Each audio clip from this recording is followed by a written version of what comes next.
Hi, this is Gene Coons with Vashon Island Tree Houses and Farm on Vashon Island, Washington.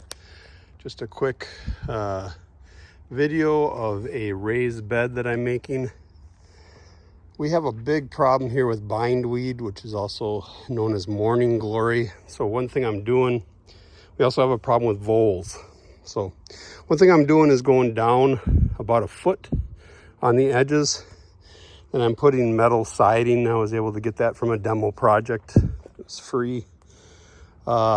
Using 1-inch conduit, pounded probably about 2 feet into the ground, I would imagine. Leveled out this, and I'll be putting cardboard down here. And then I will be putting logs and other things down here to fill it up about 2/3 full, maybe a third, somewhere in there. And then on top of that, I'm going to put a humus of leaves. And then I will put compost on top of that. And then garden soil. We got a load delivered.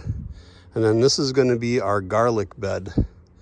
So we will put garlic in here, and every year we'll compost it and keep it free of weeds. And the paths on the sides are going to be about 1.5 feet wide. This is our asparagus bed here, about 1.5 feet wide, and we're going to lay a double layer of weed fabric down, and then about a 6-inch layer of drain rock. And so that's what we're going to do. All right, this gives a better idea of what we're doing.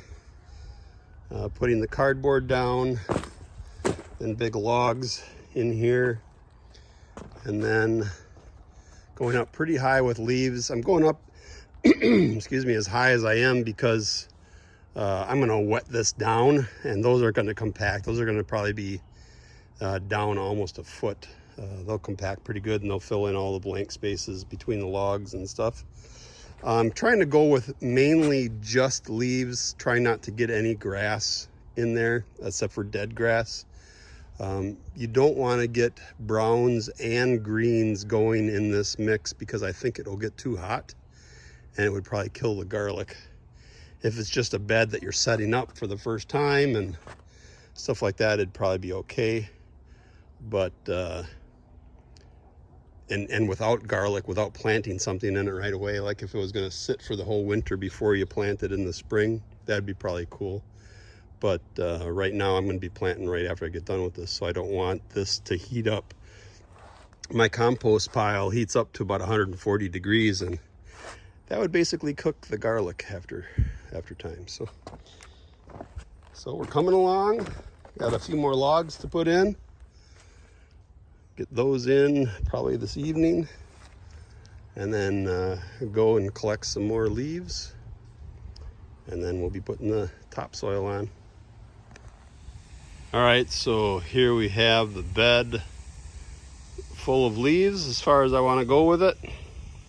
And then we're going to be putting in the soil. I'm going to put about 4 inches to 6 inches of soil. So we'll see how that goes. Another thing I did was I'm wetting down the leaves. I wet it down pretty good. So we're going to get rain next week, so this will get pretty wet as well.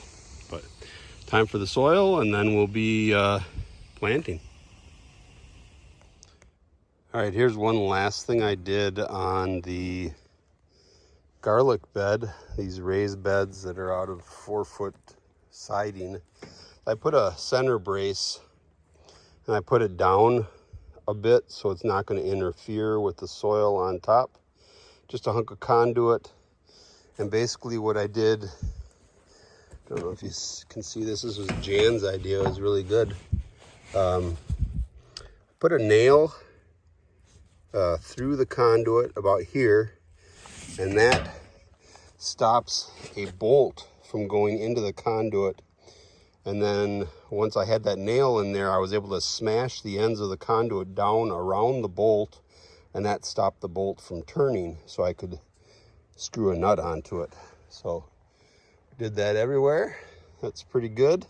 We're going to actually wait a little bit for this to cool down, because right now my temperature gauge is at about 100 degrees. So the leaves, even though it didn't have a lot of greens in it, the leaves did start composting a bit, and I don't want that to heat it up. We've got a little bit more time. You really don't want garlic to grow any greens when you plant them in the fall, the late fall. You want them to basically just produce roots. So you don't use nitrogen fertilizer, you use a fertilizer that's going to grow just roots. It's larger in the last two numbers, and yeah, and you do it just before the first frost or just after the first frost. You can plant them. You just want them to get their roots in and then kind of go dormant. So we're waiting a little bit, let the compost calm down, and wait for the frost to hit. It's going to be in the 40s yet at night, so not quite yet. All right, we've got the garlic bed totally filled with soil. So we've got logs on the bottom, about 1.5 to 2 feet thick, and logs. This is about a 3-foot section above the ground. We got 1.5 feet or 2 feet of logs, and then above that, about a foot of leaves, and then above that, 8 inches to 1 foot of soil. And then we're going to be planting the garlic in here between 4 and 6 inches apart, alternating our rows, so we'll be able to fit in the most that we can. All right, this will be the last video of the garlic bed.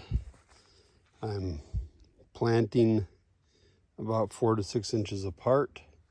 I already have kale and Brussels sprouts planted in here, as long as also with Swiss chard. So we'll see how those do during the winter, and then the garlic will be coming up in the springtime. Have probably 7 or 8 different varieties in the bed, and also some elephant garlic. So we'll see how it goes. Gene Coons with Vashon Island Tree Houses and Farm on Vashon Island, Washington, planting garlic at night.